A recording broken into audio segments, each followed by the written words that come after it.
Hello friends, welcome to our channel Next Gen Study. आज हम लोग फिजिकल एजुकेशन के चैप्टर 8 को पढ़ने जा रहे हैं, जिसका नाम है फिजियोलॉजी एंड स्पोर्ट्स। उससे पहले मैं आपको कुछ बताना चाहता हूँ। मैक्सिमम स्टूडेंट क्या करते हैं, वो इस चैप्टर पे या फिर इस जो सब्जेक्ट है इस पर ध्यान नहीं देते हैं। बट ये बहुत स्कोरिंग सब्जेक्ट है, बहुत कम टाइम दे करके आप इस पर ज़्यादा स्कोर कर सकते हैं। हल्का सा भी मेहनत कीजिएगा तो मिनिमम 90 आप जरूर स्कोर कर लीजिएगा, जो कि आपके ओवरऑल 12th के परसेंटेज को इम्प्रूव करेगा। और इस चैप्टर के नोट्स को बहुत अच्छे से डिजाइन किया गया है, जो कि आप हमारे टेलीग्राम चैनल से डाउनलोड कर सकते हैं, जिसका लिंक हम लोग डिस्क्रिप्शन में दे देंगे। और do follow us on Instagram. और किसी भी तरह का क्वेरी अगर होता है, किसी तरह सजेशन है, जो आप हमें जाकर के नीचे कमेंट बॉक्स में बता सकते हैं। Okay, let's start our chapter. Let's start our first topic, gender differences in physical and physiological parameters। तो पहले हम लोग फिजिकल डिफरेंसेस के बारे में पढ़ेंगे, फिर उसके बाद सेकंड हम लोग फिजियोलॉजिकल पैरामीटर्स के बारे में पढ़ेंगे। ओके, तो let's start with our physical differences. पहला पॉइंट है differences in shape and size. तो मेल का जो बॉडी का शेप और साइज होता है वो बड़ा होता है as compare to the female. Okay, our second point is hands, legs in males are longer when compared to the females। जब मेल्स का शेप एंड साइज बड़ा है तो उसका हैंड या उसका बॉडी या उसका जो बोन्स होगा या फिर उसके मसल्स होंगे वो बड़े होंगे as compare to the females. Obvious बात है। सेकेंड थर्ड पॉइंट जो हम लोग का आता है इसमें वो है females are more stable than males. क्योंकि मेल्स का हाइट ज्यादा है, उसके बॉडी में जो उसका शेप एंड साइज है उसका हाइट ज्यादा है, और फीमेल का हाइट छोटा है, इसीलिए जो शॉर्टर आदमी होता है या जिसका हाइट कम होता है उसका जो स्टेबिलिटी होता है ग्राउंड पे वो ज्यादा होता है। इसीलिए यहाँ पे लिखा हुआ है कि females are more stable than males. Next point is shoulder appears wider in males as compare to the females. ये जो शोल्डर रीजन होता है वो मेल्स में जो शोल्डर रीजन होता है वो वाइडर होता है। ओके, और फीमेल का जो शोल्डर पोर्शन होता है वो लेस वाइडर होता है as compare to the males. And the last point of this physical differences is pelvic region of the males is less wider than females. यहाँ ध्यान दीजिएगा, लेस वाइडर लिखा हुआ है। पेल्विक रीजन मेल्स का वो लेस वाइडर होता है as compare to the females. ये बात याद रखिएगा, नहीं तो गलती हो सकता है एग्जाम में। Next move on to our physiological parameters. The first point is muscular strength of males is more than females. Muscular strength जो मेल्स का होता है वो फीमेल्स के कंपैरिजन में ज्यादा होता है।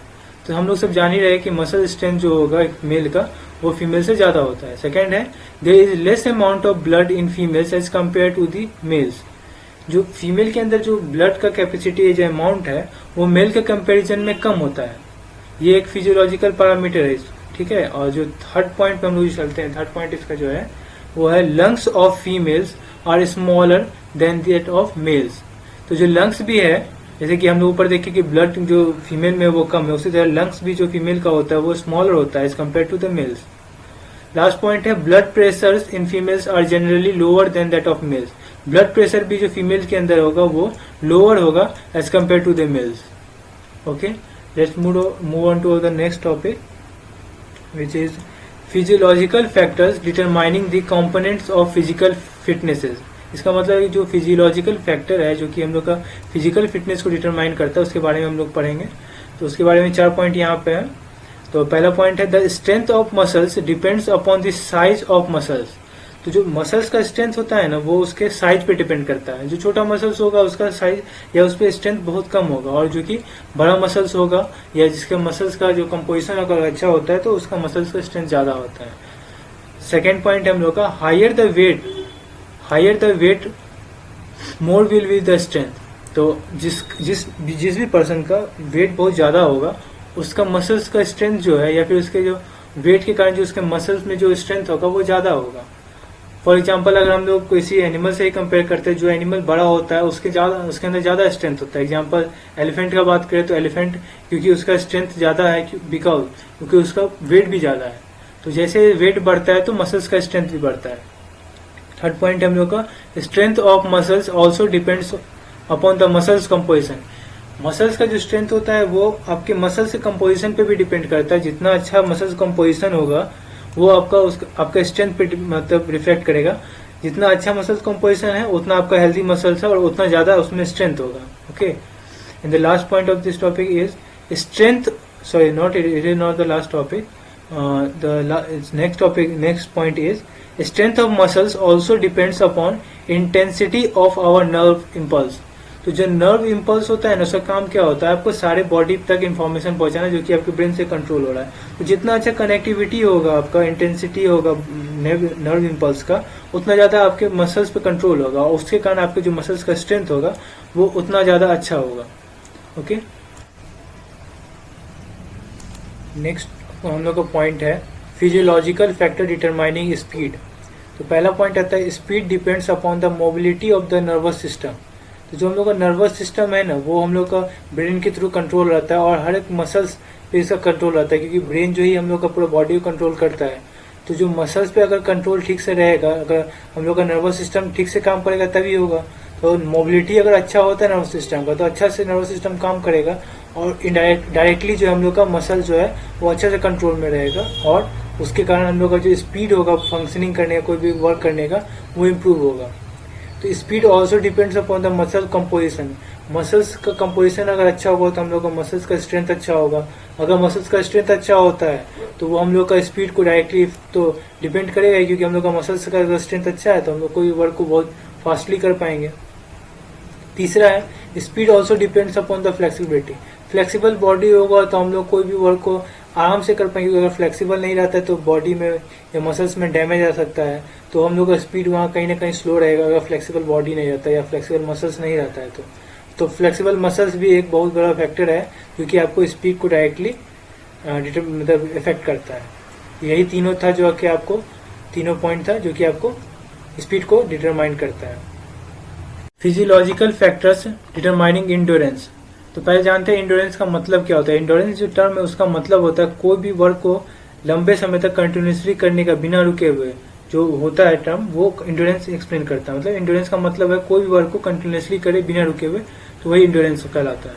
तो इंड्योरेंस डिपेंड करता है सप्लाई ऑफ ऑक्सीजन पे. जितना ज्यादा बॉडी को ऑक्सीजन मिलेगा उतना अच्छा से हम लोग का इंड्योरेंस, उतना अच्छा इंड्योरेंस होगा. क्योंकि एग्जांपल लेते हैं कि कोई भी जो आदमी होता है जो क्लाइंब करता है कोई एवरेस्ट पे या फिर कोई भी माउंटेन पे, तो क्योंकि हाइट पे उस हाइट पे ऑक्सीजन का सप्लाई बहुत कम होता है, इसीलिए कोई भी आदमी को उस हाइट पे क्लाइंब करने में या फिर उसका बॉडी का फंक्शनिंग में बहुत प्रॉब्लम होता है. जैसे कि हम लोग अगर सांस भी रोक लेते हैं तो हम लोग सांस रोकने पे क्या होता है कि हम लोग कुछ देर बाद फेंट हो सकते हैं अगर हम लोग ज्यादा देर तक सांस रोकें, क्योंकि हम लोग का बॉडी तक जब ऑक्सीजन, ब्रेन तक ऑक्सीजन नहीं पहुंचेगा तो फंक्शनिंग खत्म हो जाता है, रुक जाता है. तो वही छोटा लेवल समझे तो इंड्योरेंस भी जब हम लोग को एक्सरसाइज करे या कोई वर्क कर रहे हैं तो उसको ऑक्सीजन सप्लाई मस्ट है, जो कि कंटिन्यूसली मिलते रहना चाहिए. तो ये एक फैक्टर है ऑक्सीजन सप्लाई. सेकेंड जो पॉइंट है यहाँ पे, endurance also depends upon lactic acid tolerance. अब लैक्टिक एसिड टॉलरेंस क्या है? लैक्टिक एसिड हम लोग के बॉडी में तब प्रोड्यूस जब हम लोग कोई एक्सरसाइज कर रहे हैं, एक्सरसाइज करने इंटेंस एक्सरसाइज जब हम कर रहे हैं तो ऑक्सीजन का हल्का कहीं ना कहीं कोई मसल्स में हम लोग का कमी पहुंचता है तो वहां पे लैक्टिक एसिड रिलीज होता है. तो लैक्टिक एसिड रिलीज होने के कारण हम लोग का पेन होता है उस मसल्स में. आप लोग सब जान रहे हो एक्सरसाइज अगर आप लोग एक दिन करके छोड़ देते तो कभी मसल्स में पेन होता है, तो वो लैक्टिक एसिड के कारण होता है. तो वही आप बोला लैक्टिक एसिड टॉलरेंस, हम लोग कैसे लैक्टिक एसिड का जो फॉर्मेशन होने के बाद उसको टॉलरेट कर करके भी हम लोग इंड्योरेंस बढ़ा सकते हैं, क्योंकि लैक्टिक एसिड डायरेक्टली आपको पेन करवाता है. तो पेन मसल्स में पेन रहेगा तो इंड्योरेंस आपका घटेगा. तो वही बोला है कि लैक्टिक एसिड टॉलरेंस से अगर आपका टॉलरेट करते हैं उसको तो आपका इंड्योरेंस बढ़ेगा. थर्ड पॉइंट है आपका endurance also depends upon the efficiency of muscles. Endurance also depends upon the efficiency of muscles movement. तो मसल्स मूवमेंट कैसे आपको endurance में इफेक्ट करता है? ये मसल्स मूवमेंट कैसे हो, जितना ज्यादा आपका फ्लेक्सिबल मसल्स होगा या फिर मूवमेंट आपका मसल्स का अच्छा होगा उतना जल्दी आपको वर्क को इजीली कर पाइएगा. तो उतना जितना जल्दी आप कर पाइएगा, आपको जितना कम प्रॉब्लम होगा उतना ही ज्यादा आपका एंड्योरेंस होगा. समझ में आ रहा होगा? मसल्स मूवमेंट आपका एंड्योरेंस बढ़ाता है इस तरह से. चौथा पॉइंट आपका है कि endurance depends upon muscles composition. Muscles composition का मतलब है कि मसल्स जितना ज्यादा आपका अच्छा होगा उतना ज्यादा उसमें स्ट्रेंथ होगा, उतना ज्यादा उसको अच्छा मूवमेंट होगा. और जितना अच्छा मूवमेंट मसल्स का जितना अच्छा मूवमेंट होगा उतना अच्छा आपका इंड्योरेंस होगा, उतना जल्दी आप कोई वर्क को कंटिन्यूसली कर पाइएगा बिना किसी प्रॉब्लम का. Physiological factors determining flexibility. Flexibility कौन कौन फैक्टर पे डिपेंड करता है? तो मसल स्ट्रेंथ, जितना अच्छा आपका मसल्स स्ट्रेंथ होगा उतना ज्यादा आपका फ्लेक्सिबिलिटी होगा मसल्स का. कोई भी बॉडी एथलीट हुआ या किसी का उसका मसल्स का स्ट्रेंथ जो होता है ना वो बहुत अच्छा होता है। तो मसल्स स्ट्रेंथ जितना अच्छा होगा तो फ्लेक्सिबल, है कि जिम्नास्ट है तो उसको वो लोग का मसल्स जो है फ्लेक्सिबल होता है, किस कारण से? उसको वो लोग अपने मसल्स पे वर्कआउट करते हैं, वो लोग का मसल्स स्ट्रेंथ अच्छा होता है। तो उसी तरह मसल्स स्ट्रेंथ जो है किसी बॉडी का अगर वीक मसल्स होगा तो फ्लेक्सिबिलिटी ऑब्वियस बात है, ज्यादा फ्लेक्सिबल करना चाहेंगे तो मसल्स डैमेज भी हो सकता है। तो मसल्स स्ट्रेंथ जो है वो फ्लेक्सिबल में रोल प्ले करता है। सेकेंड पॉइंट है आपका ज्वाइंट स्ट्रक्चर। तो ज्वाइंट जैसे कि जो भी हम लोग का ज्वाइंट होता है वो क्या होता है? मूवमेंट के लिए होता है। तो अगर ज्वाइंट में ही अगर हम लोग का प्रॉब्लम रहेगा, ज्वाइंट ही अगर हम लोग का स्ट्रक्चर ठीक से नहीं रहेगा, अगर हम लोग को मूवमेंट ज्वाइंट का मूवमेंट में प्रॉब्लम है तो फ्लेक्सिबल कैसे हो सकता है?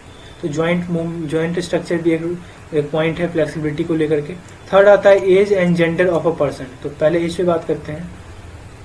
जैसे जैसे एज बढ़ता है तो ज्वाइंट को भी अगर एज से कनेक्ट करें तो ज्वाइंट भी आपका, जैसे कि जो ओल्ड पर्सन होते हैं उनके ज्वाइंट में प्रॉब्लम रहता है, उनके मसल्स वीक होने लगते हैं। जैसे जैसे एज बढ़ता है फ्लेक्सिबिलिटी आपका ऑटोमेटिकली घटने लगता है, क्योंकि मसल्स आपके वीक हो जाएंगे। जैसे अगर आप उस टाइम पे अगर आपको मसल्स वीक है, अगर आप फ्लेक्सिबल करना चाहें तो मसल्स डैमेज होने का चांस ज़्यादा होता है। फिर आता है जेंडर। तो मेल हुआ फीमेल होगा, तो मेल्स का अगर हम बात करें तो मसल स्ट्रेंथ ज्यादा होता है फीमेल कंपैरिजन में। तो उस हिसाब से देखें तो जेंडर भी एक बहुत बड़ा रोल प्ले करता है आपका मसल्स में। और मसल्स, क्योंकि मसल स्ट्रेंथ पहले यहाँ पे फैक्टर है तो इनडायरेक्टली मसल्स आपका सीधा फ्लेक्सिबिलिटी को डिनोट कर रहा है। तो जैसे ही हम लोग जेंडर में देख चुके थे कि मसल स्ट्रेंथ अलग अलग होता है मेल और फीमेल में, उसी तरह फ्लेक्सिबिलिटी भी अलग होगा फीमेल्स में, जेंडर में। अब आते हैं हम लोग नेक्स्ट जो पॉइंट है आपका वो है स्ट्रेच एबिलिटी ऑफ मसल्स। तो जितना ज्यादा आपका मसल्स का स्ट्रेचिंग एबिलिटी होगा, जितना ज्यादा आपका मसल स्ट्रेच हो सकता है बिना डैमेज हुए हुए, उतना ही अच्छा आपका फ्लेक्सिबिलिटी भी होगा बॉडी का। तो होप आप अंडरस्टैंड कर पा रहे होंगे कि स्ट्रेच एबिलिटी क्या रोल प्ले करेगा फ्लेक्सिबिलिटी में। Effect of exercises on cardiovascular system, इसमें 2 पॉइंट है। पहला है इमीडिएट इफेक्ट ऑफ एक्सरसाइजेज, दूसरा है long term effect of exercise. तो पहले हम लोग इमीडिएट इफेक्ट पे बात करेंगे। तो इमीडिएट इफेक्ट क्या क्या होता है? पहला है कि आपका हार्ट रेट तुरंत बढ़ जाएगा अगर आप एक्सरसाइज कर रहे होंगे तो। दूसरा आता है स्ट्रोक वॉल्यूम। स्ट्रोक वॉल्यूम अब क्या होता है? स्ट्रोक वॉल्यूम होता है, stroke volume is the volume of blood pumped from the left ventricle पर बीट। तो लेफ्ट वेंट्रिकल से जो आपका पर बीट पे जो आपका volume of blood pump out होता है हार्ट के थ्रू, उसी को हम लोग स्ट्रोक वॉल्यूम कहते हैं। तीसरा पॉइंट है इंक्रीज इन कार्डियक आउटपुट। तो जो हम लोग का हार्ट क्या आउटपुट देता है, ब्लड को पंप करता है, तो वही है cardiac output is the quantity of blood delivered to various part of our body. तो जो कार्डियक आउटपुट भी है वो भी हम लोग का बढ़ जाता है। ये इमीडिएट इफेक्ट ऑफ एक्सरसाइज में आता है, ठीक है। नेक्स्ट पॉइंट है हम लोग का इंक्रीज इन ब्लड फ्लो। तो हम लोग का ब्लड फ्लो भी जो है वो इमीडिएट इफेक्ट में आता है कि हम लोग अगर एक्सरसाइज कर रहे होते हैं तो ब्लड फ्लो भी हम लोग का इंक्रीज कर जाता है। फिर चौथा पॉइंट है हम लोग का इंक्रीज इन ब्लड प्रेशर। तो जो हम लोग अगर एक्सरसाइज कर रहे होते हैं तो हम लोग का ब्लड प्रेशर भी इंक्रीज करता है, ये भी हम लोग का इमीडिएट इफेक्ट ऑफ एक्सरसाइज में आएगा। नेक्स्ट है हम लोग का long term effect of exercises. तो पहला है कि अगर हम लोग रेगुलरली एक्सरसाइज करते रहते हैं तो हम लोग का हार्ट पे क्या क्या मतलब आएगा चेंजेस। तो पहला है कि हार्ट का साइज बढ़ जाएगा, okay, increase in the size of the heart. Second है increase in the cardiac output. तो कार्डियक आउटपुट अभी हम देखे थे कि जो हम लोग का हार्ट है वो कितना अमाउंट ऑफ ब्लड फ्लो करा रहा है हम लोग के पूरे बॉडी तक, उसको कार्डियक आउटपुट कहते हैं। तो उसमें भी इंक्रीज हो जाता है, हम लोग का ज्यादा ब्लड पहुंचने लगता है बॉडी तक। फिर है तीसरा blood increase in blood flow. Blood जो हम लोग का कहीं किसी का ठीक से फ्लो नहीं होता है तो वो भी अगर हम रेगुलर एक्सरसाइज करते रहते तो लॉन्ग टर्म में ये बेनिफिट आपको मिलता है कि आपका ब्लड फ्लो इंक्रीज कर जाता है या ब्लड फ्लो इंप्रूव हो जाता है। चौथा पॉइंट है आपका decrease in blood pressure. Blood pressure एक प्रॉब्लम है, अगर हाई ब्लड प्रेशर होता है तो वो एक हेल्थ इशू है या फिर हार्ट को अफेक्ट करता है। तो अगर आप रेगुलर एक्सरसाइज करते रहते हैं तो आपका जो ब्लड प्रेशर है वो डिक्रीज होता है या फिर नॉर्मल रहता है। फिर है क्विकर रिकवरी रेट। अब क्विकर रिकवरी रेट से क्या समझते हैं कि मान लीजिए कोई अगर एथलीट है, कोई दौड़ रहा है या फिर आप ही अगर दौड़ रहे हैं, अगर आप रेगुलरली हार्ट का एक्सरसाइज करते हैं तो जो आपका जो ब्रीथिंग फास्ट हो जाता है या फिर जो आपके हार्ट पे प्रेशर पड़ा होता है आपका रनिंग एक्सरसाइज करने का, तो रिकवरी जो होता है ना उसमें वो क्विक रिकवरी रेट आ जाता है, क्विक रिकवरी होता है आपका उस टाइम। ओके, चौथा है आपका reduce risk of heart disease. तो अगर आप रेगुलरली एक्सरसाइज करते रहिएगा हार्ट का तो या कार्डियोवास्कुलर का जो आपका रेगुलर एक्सरसाइज है तो उस हिसाब से आपका हार्ट डिजीज जो होता है, आपका रिस्क ऑफ हार्ट डिजीज है कि हार्ट अटैक हो गया, यही है कि फिर हार्ट या फिर कार्डियक अरेस्ट हो गया, ये सब जो होता है वो रिड्यूस हो जाता है, आपका रिस्क, उस चीज़ का होने का रिस्क रिड्यूस हो जाता है। और next topic is effect of exercises on respiratory system. तो first point is increase in air capacity of the lungs. अगर हम लोग रेगुलर एक्सरसाइज करते हैं तो हम लोग का लंग्स का जो एयर कैपेसिटी, एयर होल्ड करने का जो कैपेसिटी है वो बढ़ जाता है। ओके, नेक्स्ट पॉइंट है decrease in the rate of respiration. जो रेस्पिरेशन का जो पर मिनट कितना बार आप सांस ले रहे हैं वो जो रेट होता है उसी को रेट ऑफ रेस्पिरेशन कहते हैं, उसको वो घटाता है। अगर आप रेगुलरली एक्सरसाइज करते हैं तो आपका रेट ऑफ रेस्पिरेशन वो घटाएगा।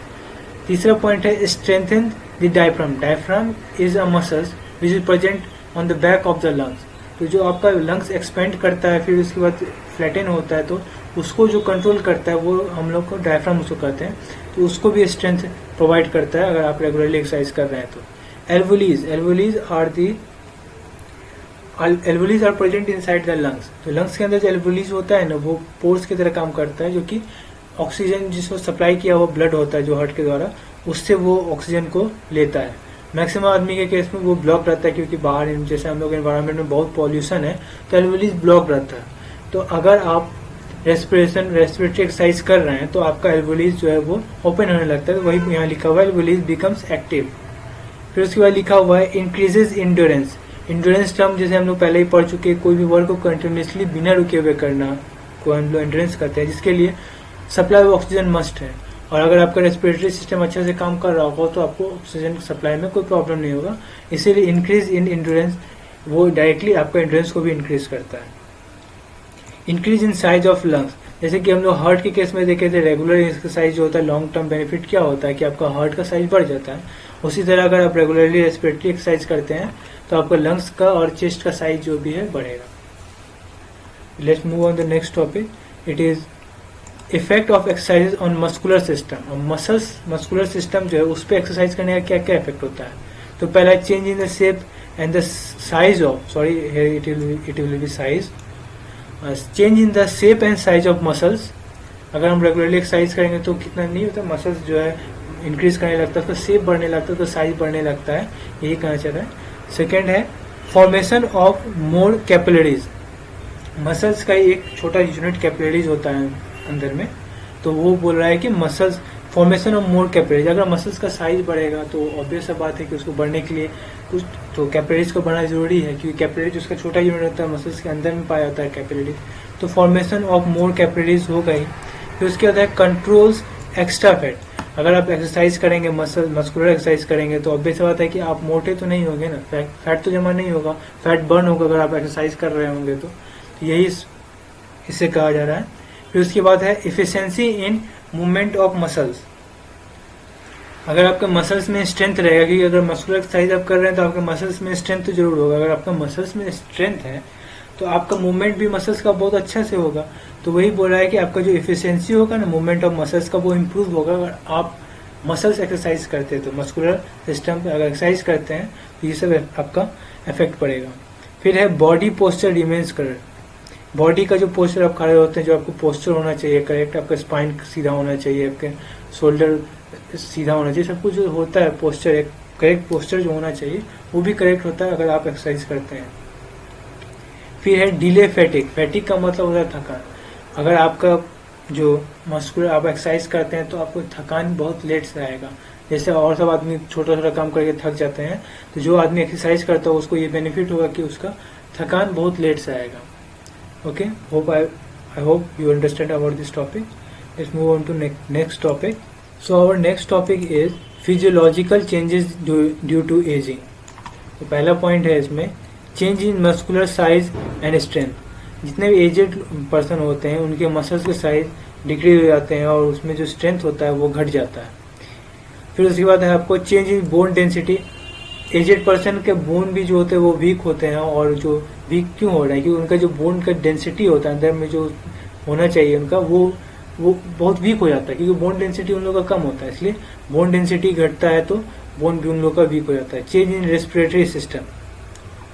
सांस लेने में उन लोगों को अगर कंपेरिजन करें, अगर एक नॉर्मल आदमी जो कि 30 से 40 के बीच में रह कर और एक 50-60 बीच के पर्सन में अगर हम कंपेरिजन करें तो रेस्पिरेटरी सिस्टम जो है वो 30 से 40 का अच्छा होता है as compare to the the person which live between the age 60 और अबव। सो रेस्पिरेटरी सिस्टम भी उन लोग का वीक हो जाता है। फिर change in nervous system, mind जो आपका जो ब्रेन जो रिस्पॉन्ड करता है, नर्वस सिस्टम जो कि कंट्रोल होता है माइंड के थ्रू, माइंड के थ्रू, ब्रेन के थ्रू जो आपका जो नर्वस सिस्टम जो आपका पूरा बॉडी कंट्रोल हो रहा है, वो भी ओल्ड एज पर्सन में जो देखा गया वो वीक रहता है। वो रिस्पॉन्ड बहुत लेट से कर पाते हैं, कुछ जितना कोई अगर छोटा सा बच्चा रिस्पॉन्ड कर सकता है उस तरह से उनका रिस्पॉन्ड नहीं कर पाता है, वीक हो जाता है। फिर उसके बाद है चेंज इन फ्लेक्सिबिलिटी। फ्लेक्सिबिलिटी जैसे कि अगर हम एजेड पर्सन को बोलें कोई फ्लेक्सिबल एक्सरसाइज करने के लिए, तो हो सकता है उनको सीवियर डैमेज हो सकता है, मतलब बोन में डैमेज हो सकता है, मसल्स में डैमेज होता है। वही एक छोटा सा बच्चा या फिर अगर कोई 20 से 30 या 30 से 40 एज ग्रुप के पर्सन को बोला जाए तो वहाँ चांसेस कम होता है डैमेज का, क्योंकि फ्लेक्सिबिलिटी भी जो है घट जाता है अगर आपका एज बढ़ता है तो। फिर है changes in urinary system. Urinary system में भी बहुत चेंजेस आता है। ओके, फिर नेक्स्ट है आपका change in vision, taste, smell, hearing. Vision जो हुआ आपका कमजोर हो जाता है एजेड पर्सन में, वही अगर एजेड पर्सन नहीं है तो उनका विजन फिर भी ठीक रहता है। टेस्ट भी आपको नहीं आप कैच कर पाते, एजेड आदमी का टेस्ट भी हल्का एक तरह से कहें तो वीक हो जाता है, टेस्ट कैच करने का जो एबिलिटी होता है। स्मेल करने का एबिलिटी उनको घट जाता है।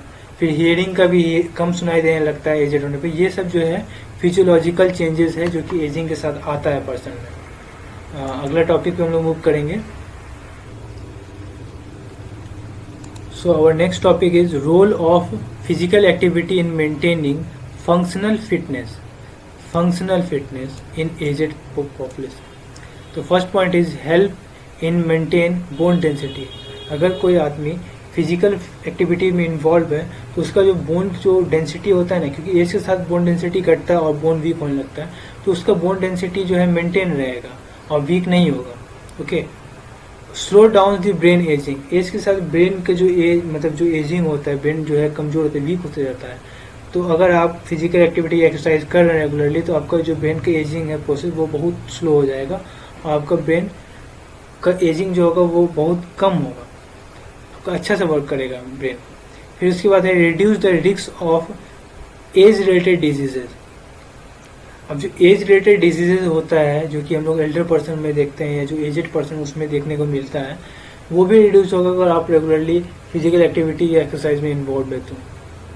फिर उसके बाद है इम्प्रूव द मसल स्ट्रेंथ। जो एजेड पर्सन होते हैं उनका जो मसल्स होता है वो वीक हो जाता है धीरे धीरे, लेकिन अगर आप एक्सरसाइज में इन्वॉल्व है तो आपका जो मसल्स है ना वो हमेशा वीक नहीं होगा, उसमें स्ट्रेंथ रहेगा हमेशा।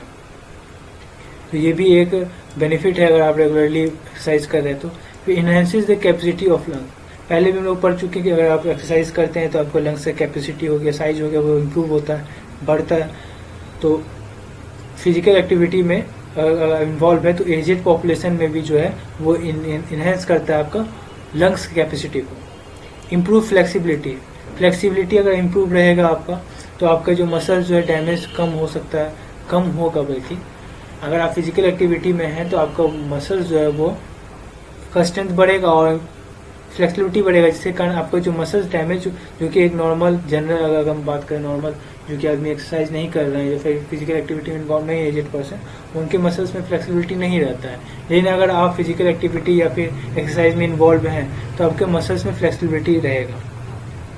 It also reduces the stress and tension. Stress and tension जो कि एक बहुत मेजर इशू है, बहुत सारे बीमारी के कारण बनता है, उसको भी ये रिड्यूस करता है। लेकिन उसके लिए आपको रेगुलरली एक्सरसाइज करते रहना पड़ेगा, तब जा करके वो आपके टेंशन और स्ट्रेस को रिड्यूस करेगा और बहुत सारी बीमारियों से आपको बचा के रखेगा। एट लास्ट दो जो टर्म आया है इस चैप्टर में जो कि इम्पोर्टेंट है, जो कि 1 मार्क्स में पूछा जा सकता है, वो सब है देखिए स्ट्रोक वॉल्यूम। तो स्ट्रोक वॉल्यूम बहुत सिंपल लैंग्वेज में कहें हम लोग तो stroke volume is the amount of blood ejected per beat. तो stroke volume is the amount of blood ejected per beat is called stroke volume. फिर है कार्डिक आउटपुट। तो cardiac output is the amount of blood pumped by the heart in 1 minute. 1 minute में जितना जो आपका जो heart है वो ब्लड को पंप करता है उसको कार्डिक आउटपुट कहते हैं। यही था लास्ट चैप्टर का लास्ट टॉपिक यही था और होप आपको अच्छा लगा वो चैप्टर, बहुत अच्छा से एक्सप्लेन किया गया है। इस चैप्टर का नोट्स आप टेलीग्राम से हम लोग का डाउनलोड कर सकते हैं, जो कि आपको इसका लिंक जो है आपको डिस्क्रिप्शन में दे दिया जाएगा। आप वहाँ से हम लोग का लिंक से डाउनलोड कर सकते हैं टेलीग्राम पे और इस चैनल को सब्सक्राइब जरूर कर लीजिएगा, क्योंकि इसी तरह आपको और सब चैप्टर का भी एक्सप्लेनेशन दिया जाएगा और नोट्स भी दिया जाएगा, जो कि बहुत ईजी है, बहुत ईजी फॉर्मेट में डिज़ाइन किया गया है। और लास्ट मोमेंट में आपको नोट्स बहुत मदद करेगी, बहुत ईजी लैंग्वेज और बहुत शॉर्ट नोट है, और इसके बाहर क्वेश्चन नहीं आएगा, बहुत अच्छा से इसको याद कर लीजिएगा। और please follow us on Instagram, और किसी भी तरह का अगर आपको क्वेरी या डाउट हो रहा है तो आप कमेंट में जाकर के हम लोग को कमेंट कर सकते हैं।